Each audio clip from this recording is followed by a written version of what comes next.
Hey guys, we are not in the kitchen and cooking today. We are crafting, and this is coming from a place where I want to know how many of you all have junk drawers or boxes of memorabilia that you really don't know what to do with, and you decide one day to clean out your junk drawer, but you look at your little things and you think, I just can't get rid of that, but you want to do something productive with it.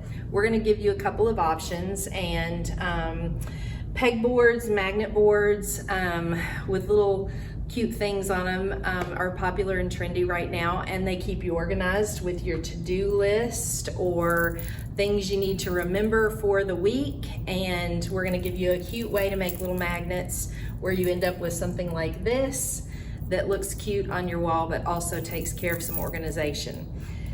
So I'm going to share with you kind of some examples, and then we're gonna actually make a couple of the magnets.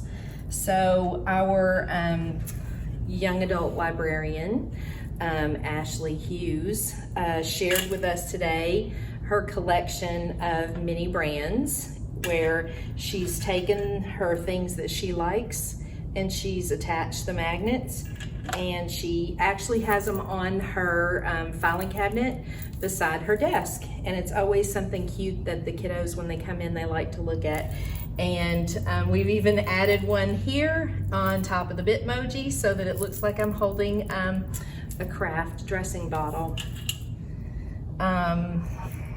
Okay, so I went through some of my things, my collection, and it could be making magnets anywhere from a cute pin that you bought at an art show that's a little birdhouse with a bird that you no longer want to wear a pin because that's not really in style anymore. Or it could be a button from one of your kids' little outfits that you just couldn't get rid of. It could be bottle caps that you want to use. You may have been to a couple of different Hard Rock cafes across the country and you don't really want to put the pins on anything, but you'd like to use them as your magnets. It could be your old Girl Scout or Brownie pins that you'd like to make magnets out of. I have these that my kids bought in Colonial Williamsburg. I have a rock, a couple of rocks, one that has a word on it, and one that I painted in youth summer camp, Deep Creek, North Carolina. I might want to use that in my collection. Our summer intern contributed some things today that she would like to use. Her name's Bella, and I thought this was really creative, because how upset are you when your pop socket that you absolutely love pops off your phone and you can't do anything with it anymore? You can make a magnet out of it and use it on your magnet board, your refrigerator, your memo board. She also added these, which are cute. And she has this, which is kind of nostalgic and feminine. So we're gonna attempt to show you how to make your magnets. Okay, so we have a stash of magnets here at the library. And actually there's gonna be a teen craft coming up where Miss Ashley's gonna make the same similar thing at our library as a hands-on activity.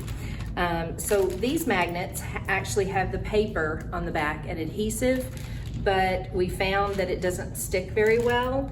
So we have plugged in and have preheated our low temp glue gun with our little glue stick in it.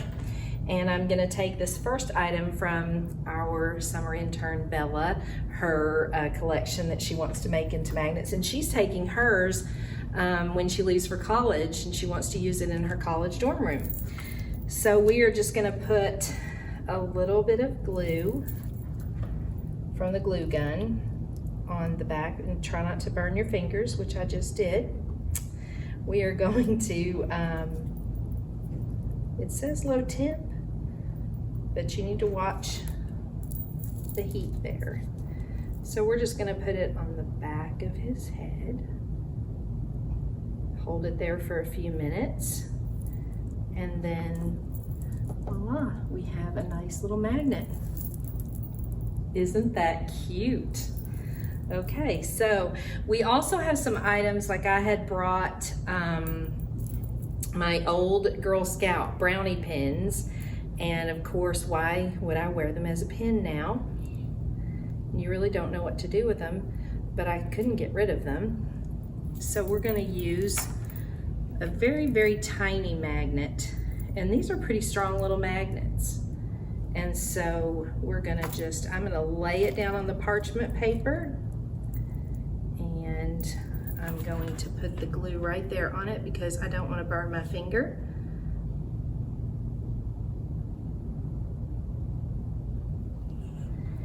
And we're going to place the pin on the magnet and hold it there for a few minutes. Pull the glue string. And here, adding to our little mini brands, we have a Brownie Girl Scout pin. Now, you may want to take something like this. Like, what do you do with all those little Carroll County schools pins and things that you get when you play sports or you're a teacher? And you may want to have for your school bulletin board a collection of these. You can take it and magnetize it with one of our magnets, but you would first need to use a wire cutter and clip off that little stem that you would stick into the board instead. And then you would have Panther memorabilia. I love picking up these things. I just love the little faces, and I love acorns. So you can turn those into a magnet. If you want a minimalist board, you can take some of the cedar balls that you would put in your drawer or your closet, and you can attach a magnet. So as you're working, you're gonna have little mishaps like I just did with not pre-testing my magnet. So that's something you do wanna know, is which side of your magnet actually sticks to the metal, and the side that doesn't is the side that you want to place on your object. So I'm gonna I just peeled the magnet off, I started again, and I'm gonna put it right back on the little wooden hobby knob that I wanted to use. And there we go, he's all fixed.